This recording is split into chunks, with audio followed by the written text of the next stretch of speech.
what's up? Welcome back to the Buzz with KDB. Kyler and I are joined by a very special guest. We have Jacob Ryan Marshall joining us today. How are you doing? I'm all right. How are y'all? Doing damn good. Good. So you're a Texas-based artist, correct? Yes, sir.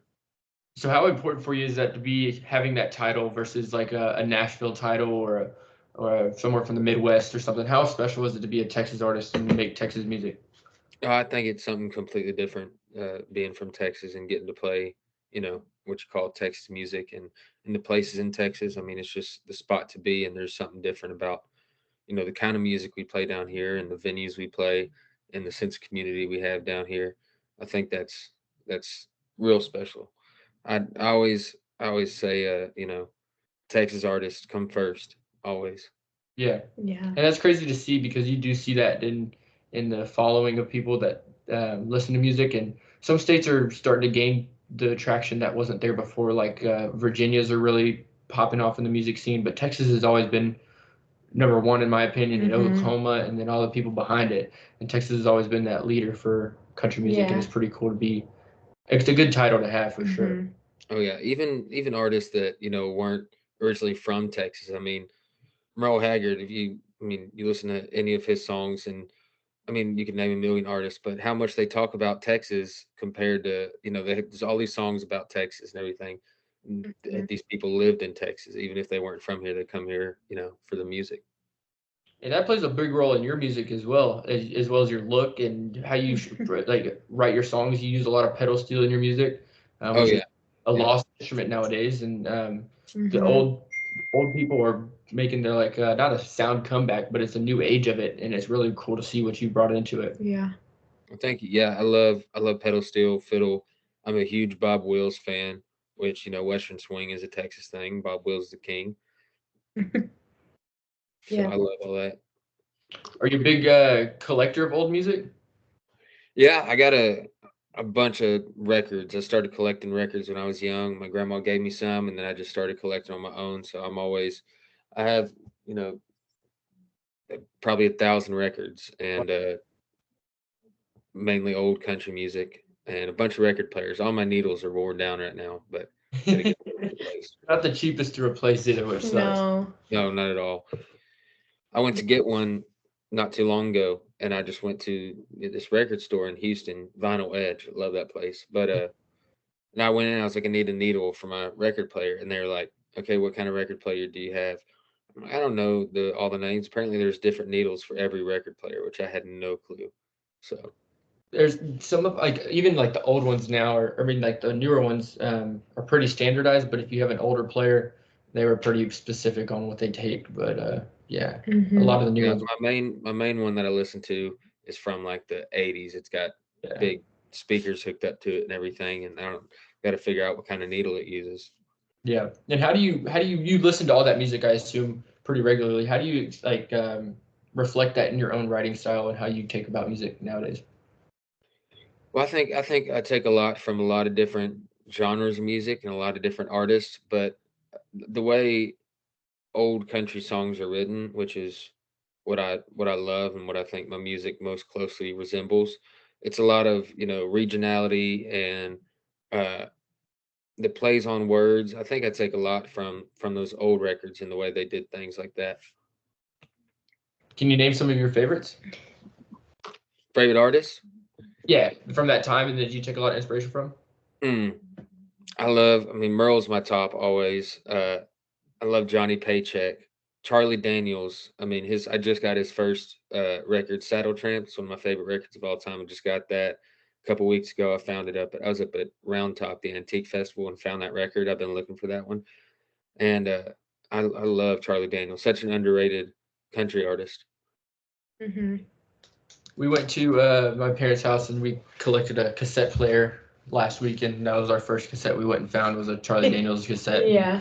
Hooked it up. Hell yeah. I got some cassettes too. That old record player I was talking about has a cassette player too. Well, I got a couple of them, but they just don't sound as good as spinning a record. They do not. They do No. not. But it also bridges the gap between that like early '90s to late '90s, where there wasn't people really making records because it wasn't the most optimal way to listen to music. And Oh then yeah. 10 years later, vinyl was back up, and so It's really that bridging that gap of all the '90s artists, George Strait and all your Yeah. everybody like that where you can get it on cassette and you really have something physical to listen to. And so that's why I really got one. It's cheaper to collect them too. So, That's what we've been doing. Yeah, I used to play since Garth's music ain't out on the streaming stuff, I used to play his cassettes. Here, I knew they were right here somewhere. I got these Alan Jackson, a couple of Alan Jackson cassettes, George Jones, Bob Seger. But I haven't spun these in quite a while. I need to pull those out one day. I didn't know how to, like, when I first got our vinyl player, it took me a while to get everything hooked up and how get it to listen regularly. And that cassette player beat my ass for a day. I couldn't figure it out. Thought it was broken and rearranged some chords and it just started working. So I haven't touched it since. But it's really a really cool music because you can't listen to a whole band in your house or your apartment or anything like that. And so having something physical like that really takes you back to those times instead of listening to it on a digital platform. It makes it really different. Yeah, it's a lot different than just having a Bluetooth speaker and connecting your phone to it versus like putting the record on and the whole act of listening to music is a thing to do, you know. Yeah. I love doing that. And I used to have a bunch of cassettes out on shelves and my records up on the wall and stuff. I moved back in with my parents about a year ago from College Station, so I haven't set all my stuff back up yet, but I need to get my records back on the walls and stuff. So going back to you dropped an album last year. Tell us a little bit about that. You dropped it about almost a year ago now. Tell us a little bit about that project. I did, yeah. Music Man, yeah. Well, we had a bunch of songs in the vault and some acoustic songs we didn't know if we were going to ever put out, and I think five or six songs we'd already put out. Oh, I think five songs we'd already put out as singles, because singles is a big thing right now. Singles what gains traction. So we had already put a couple of them out, and then I had some new ones that we were working on, and some acoustic songs and older songs that I didn't know. I wasn't going to roll them out as singles, but I wanted to get them out there, so I decided to put it together as an album. And the newest song that I had written and recorded was Music Man, and so we called the album Music Man. Put that out about a year ago. Yeah, it's wild how long it's been because I don't even play most of those songs anymore. So when you are you playing a lot of unreleased music? Yeah, that's mainly what I play. I'm constantly writing songs, so and I try and play them live as quick as I can. So a lot of stuff I played, I've written in the past couple months, and that's the hardest thing about it because I'll forget a song I wrote 6 months ago that I need to go cut in the studio. I'll forget I even have it. Yeah. And have you ever had the process where you've written a song before and sang it one way, and then it gets time to cut it and it's completely different? Oh yeah, most of my songs, they start one way and then play them live because it takes so long to get in the studio to get the money and everything. So play them live for a couple months, and they sound different from when I wrote them. They come together better, especially with the band. You can hear what the band is doing, what they do on the songs, and then by the time you get in the studio, it has to be perfect to get in the studio because studio time's expensive. So by the time I get in there, I want them to be perfect, and they just completely change. I mean, they don't even sound like the same song half the time. Yeah. And so that happens even after I put them out. I mean, Good Girls Go to Heaven on that last record, we play that every show. We close with that song, and that song sounds completely different than how we cut it. Most of the songs do. The more I play them and the more me and the band play them, and we all do different things, and so the songs sound even different than they do on the record. So even further down the road, would you want to recut some of those songs to see the progressive change from when it started to where it's at now? Oh yeah, I love when artists do that, and that's something I've always said I wanted to do. Especially, I'll change lyrics and stuff. Yeah. I mean, my life changes, my songs are going to change, and I think if I can keep playing these songs and make them sound new and different, I think that's the beauty of a song. You can change it, and to put it out again, same song but different. That's what I was talking to Katie about earlier this week. Was Charlie Crockett just released his track list for his new album, and he covered a Tanya Tucker song back in the day. of Jamestown Ferry, and now it's re-popping back up on this new album, probably with a completely different rewrite and background of what he's going with it. And it's really cool to see the different song, or it's the same song, but just different ways. And it's really a beautiful art to see the creativity of people. Yeah. Oh yeah, the first time I saw him, he hadn't even put out Jamestown Ferry yet, and then when he put it out, it sounded even different than I heard him in concert. But I heard a lot of his stuff, him play it live before he put it out, Yeah. and seen him do songs. I mean, just completely different. He went from doing pretty much acoustic on stage to the full band production and different stuff like that. What year did you see him? First time I saw him was 2015, I think. Wow. Wow. That's a long time ago.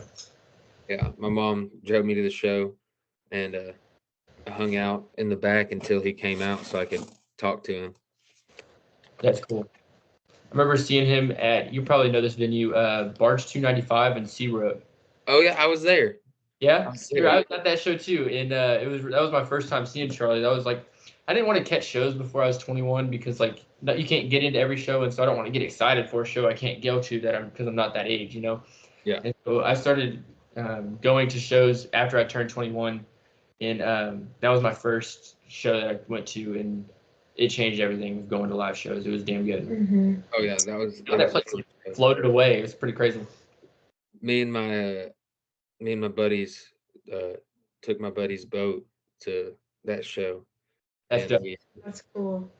We pulled up on the boat, and then some buddies that we knew that were there came down to the boat, and we were shotgunning beers on the boat and shit before the show. Yeah, you were probably on the other end. I was in the way back of that show, and yeah, I remember that place got pretty rowdy pretty quick when he came on stage. It was really a cool ambiance to see in that crowd. There was all people from all over. I was talking to a dude from Montana that just came for the show, and I was like, that's crazy that people do that. Now I'm that person, so pretty crazy. Yeah, you pulled up that video because you were saying it's crazy how he's going to play the rodeo this year. Yeah, and it was just, I don't know, there's probably 300 people at that show, and now he's playing in front of 60,000+ here at the rodeo. It's pretty crazy. Oh yeah, the first time I saw him was at the Do-Si-Do Big Barn in the Woodlands. Yeah. Oh, yeah. And that place is pretty small, and I mean, there's like you have an assigned seat when you get a ticket there, because they're like tables. It's like a restaurant format. I don't even think spots were that expensive. Like, and I'm pretty sure it was sold out, but I mean, it's still probably 100, 150 people or something. Mm-hmm. Like, that was wild. We're seeing JR there this March, and that's going to be a cool one to be to. We haven't been to Do-Si-Do yet, but JR is going to be a pretty cool show there. Oh yeah, it's cool, and their acoustics are awesome. Yeah, I bet they have always been like that one place that it's like a bucket list place. They have their podcast that they have there, and they always got a good insight on musicians that you could go in anytime and see somebody really talented, and it's really cool. It's just far for us. Yeah. Oh yeah, I feel you. I'm far from there. So you've also talked about teasing new music. Have you have any word on anything like that? Yeah. So I put out Too Low Down to Measure back in December. Mm-hmm. And I got a couple from that same session, cut those up at Rosewood and Tyler, and we had a couple from that same session that are going to come out. I'm hoping to put the first one out sometime in May or June, probably. It's a good summer song. It's called Let Me Have My Fall. And hoping that one will come out in May or June. Cool. And then you have another one after that? Yeah, and then I got one called Cowboy Out of Tune.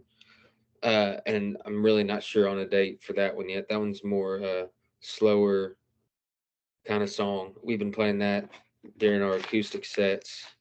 I'll have the band hop off, and me and the fiddle player play that one. And yeah, I'm excited for that one too. I'm excited for all the stuff I got coming. Just slow to get it out there. And how do you plan that as a musician? Like, of course, like your faster songs are going to do better in summer when everybody's up and moving around. But how hard is it to plan when stuff drops? Like, that seems like such a pressure move, because if you drop at the end of the year, not too many people are going to hear it and forget about it. Oh, that's last year's music, I'm not going to listen. Yeah. If you drop it too early in the year, everybody forgets about it by the year. And it's a hard thing to do, and nobody just thinks about. How do you decide that stuff? Yeah, it really, I mean, like you said, the faster songs do good in the summer, slower songs do good in the winter. You think about things like that. You think about, what charts you want to be on, what people are listening to, uh, when people are going to listen to your song, But it comes to a point, you try and plan it out and get it right. But at some point, I'm just like, all right, I'm going to drop it. Like, Yeah. can't Mhm. can't can't perfect it for everybody. And there's a lot of superstitions that people have on dropping music. Like, I'm waiting for this da da da da da to happen. I'm waiting for this to happen, and just the stars to align. Do you have any superstitions like that when you drop music? Not really. I mean, I try and get people to hear the songs at shows for a good little while before they come out, so people are like, "Oh, I heard that live." I want to be able to listen to it. So I want people to hear about it and know about it, but not. I want them to want it before it comes out. Yeah. And that's a hard thing to do. And when they do go to your stuff and they're like, "Where is that song?" And it's hard, I guess, to explain to them, "Hey, it'll be out, right?" Yeah. Oh yeah. Yeah. People are like, "Can you send me the song early before it drops?" People every time I play Let Me Have My Fall, got people asking me that. And like I send it to a couple buddies of mine, like especially guys I play with, if we're gonna play a show together or something. But yeah, it's hard to make everyone happy at once. It is. We've Mhm. got a couple buddies that are sitting on music right now, and every time I hear new music from whoever, it's always leaving me itching, and that's just a great feeling to Yeah. have as a music fan. To where when it does drop, you're like, "Hey, I heard this 6 months ago, and I'm so excited!" And it really just loads you up, prepares you. It's really cool, a good feeling to have. Yeah, I know there's been times I've seen where artists have like waited too long. Yeah, People like, Yeah. tease it on TikTok and people get all excited about it and everything, and then they wait so long they keep trying to get it up and up that by the time it drops, people have forgotten about it. There's yeah. a Yeah. happy medium. And they've heard the and they'll drop two 1.5 minute segments of it, and it's like by the time you've listened to both of those for 6 months, you know what the whole song sounds like. There's no Mhm. anticipation on dropping the song. Yeah, it's going to be on streaming platforms, but I've heard it all already, and Yeah, that's the thing.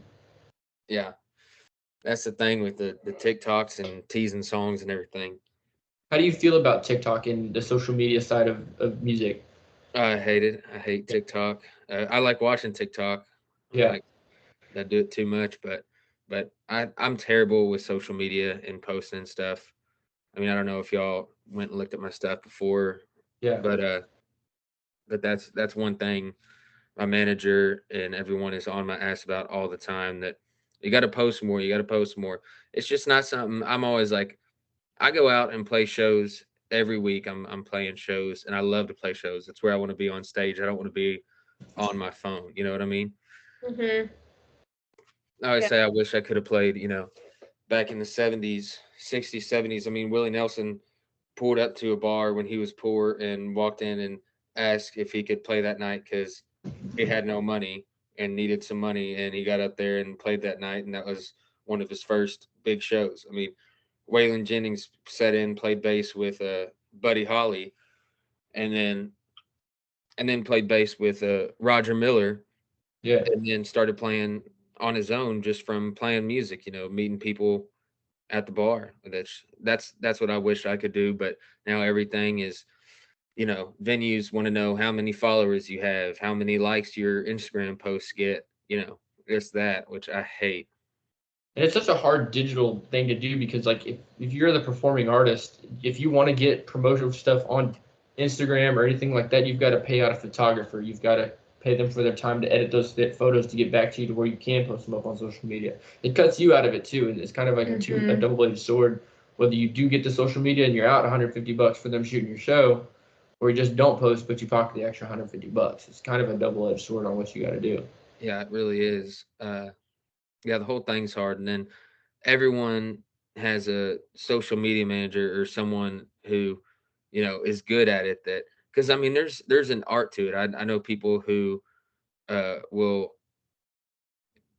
like start up a new account for something or for someone else, for an artist or whatever, and they know how to get likes and followers. They'll have 1,000 followers in a day and just keep building from there.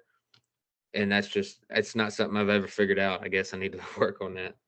It's always an ever changing landscape. Like you can have something pop off in in 1 month, and then the next Mhm. month it's going to be completely different. It's never a consistent basis on the social media front, even against across the different platforms. Like if you post on TikTok versus Instagram, they can perform completely different because you're reaching a different target audience. It's a Right. really shitty thing because like you can have somebody that's targeted for your Instagram and post it on your TikTok and it gained no traction, and it's kind of like, what the hell. It's just a hit or miss, really, like Yeah. what's gonna happen once you post something. There's a whole algorithm to it.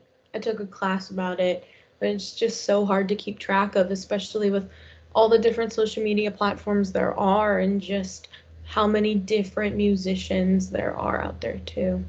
And finding your niche, that's There's always gonna so many musicians. I mean, Literally. they're everywhere. be. So when did you start writing music and playing music and be like, yeah, this is what I want to do? Oh, so I found my grandma's Gibson, this old guitar sitting back here. Yeah. Uh 65 Gibson. Wow. And I found it under my grandma's bed when I was 4. And no one in my family played music or anything. It was my grandma who had passed that I didn't know. It was her guitar. And and I was like, all right, I want to play it. I want to play it, but I was 4 years old. Couldn't even get my fingers around the fretboard. Uh, so my parents called around looking for someone to teach me, but nobody wants to teach a 4-year-old. So finally, when I was about 5, we found a guitar teacher, this young 18-year-old kid that was just trying to make some change, uh, and he started teaching me, and that's when it started. I started playing guitar then. Uh, really wasn't very good at it at all until I was probably 10, maybe, and I could play songs by then and stuff. And at that point, I kind of started singing along just because, what else am I going to do? And uh, I started writing about that time too. I'll find old notebooks where you can't even read my handwriting. I was so young, and apparently it was supposed to be a song. Uh, but I played my first show when I was like 14. I started playing open mics when I was about 14. Then I got a show finally down in Galveston at the Three Doors Down bar. I don't know if y'all ever been there, but they wouldn't stand on the Strand. They wouldn't let me play inside of there because it was a bar. So they hired me to play on the sidewalk in front of the bar, Wow. and that was my first show. That's crazy. And so how long does it take you, like when you're writing, how long did it take you to write that album you have out from start to finish? Oh, years and years. I mean, The Outside finally came out on that Music Man album, and I wrote that. I started that when I was 17. Uh, Wow. and it finally came into form when I was probably 18, 19. But then by the time we cut it and put it out, I mean, we put it out last year when I was 22. And yeah, so it had been that long. But songs, it just depends. The whole writing process is different for me every song because I'm always constantly writing. I write something every day, whether it's a line, a verse, a whole song. It just comes to me at different times. Uh, and I'll try and push through, and I'm like, all right, I got a verse to this song. I need to keep writing it. I need to finish it, and I'll sit there all day and look at the damn notebook and can't get anything to finish the song. I probably have 100 notes in my phone or more of the beginnings of songs that are not done, and I don't know if they ever will be, but I work on it. I try. Is that mentally taxing just to have that like roster of this is what I've started and not have a finished product? Like that's got to be mentally going into it as a battle, right? Oh yeah, constantly, every single day, and like my manager wants to cut some new music and uh, wants to put out uh, a single, every other month or so, which I have that many songs, but it's just the fact of getting them recorded, getting them mixed and mastered, getting them on DistroKid to be put out, trying to, post about them and make sure people know them and know they're coming out.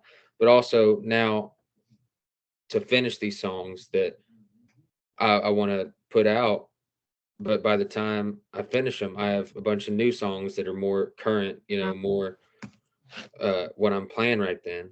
So the songs sound older when they don't sound, like what I normally play. You know what I mean? Because every time you listen to an album, that's a song that's a year to 6 months at least old. And in an artist's mind, that's an old song because they've been practicing it and writing it and learning how to figure it out for those last 6 months to a year. That's the last thing they want to think about when they go and perform these new songs is the song that they wrote 6 months ago that's just now coming out. You know what I mean? Oh yeah, especially like even when you're writing them or when you first write them, and you're playing shows every week and you're playing that show every night for a year. Even you'll have a song for a year or two before you get to go cut it, and then you cut it, and then it's another 6 months before it comes out, and then you've played that song for 2 years by the time it comes out. And then if people like it, they still want to hear it. I'm so tired of some of my own songs. Yeah. I bet. I wonder, like, even the people who've been in the music scene for years, how they don't get tired of their biggest hits. It's Oh like yeah, I don't exhausting. That's how what you I do it. But like Billy Strings, Billy Strings goes and does whatever the hell he wants. Yeah. Like if he wants to play a big song of his, he'll play a big song of his. Who else does that? Tyler Childers. If he doesn't want Yeah. to sing that song, he's not singing that song. And people will get pissed, and it's just like, hey, that's the on artist's you choice, that you man, don't know all the rest of their songs. Yeah. And that's a beautiful thing in the music industry, though, is like if you really want to do what you want to do, and if you want to have a night where you don't play anything anybody knows, you really can. Nobody. Yeah. I mean, there's probably somebody telling you can't, but And people get pissed about it. I mean, I'm not a big Eric Church dude, but when he did that set with the choir or whatever, I mean, people still hate him for that. Yeah. And he was just doing something cool, but people wanted to hear, Springsteen and shit. Yeah. I'll never understand that. Like I was there for like we literally just went to Parker Ryan Dookie Day in Dallas. I don't know any Green Day, but I went. Like it was still a damn good time. Like I don't hate for like the person that's playing for what they're playing. Like I'm just there for the vibe and having a good time. And so I think if more people had that understanding, it'd be a better place for everybody. Oh yeah. Anytime I go to a concert, I don't go with an expectation of what's going to be played. And I mean, I go see any night that I'm not playing, I go to a show. I mean, I know so many musicians, there's always a show, there's always something where somebody's playing. That's what I do. Days off. If none of my buddies are playing either, then I'll find a show in Houston, go to that or whatever. That's my favorite thing to do is go see live music. Any genre? Any genre, yeah. Yeah. What's the craziest show you've just randomly walked into?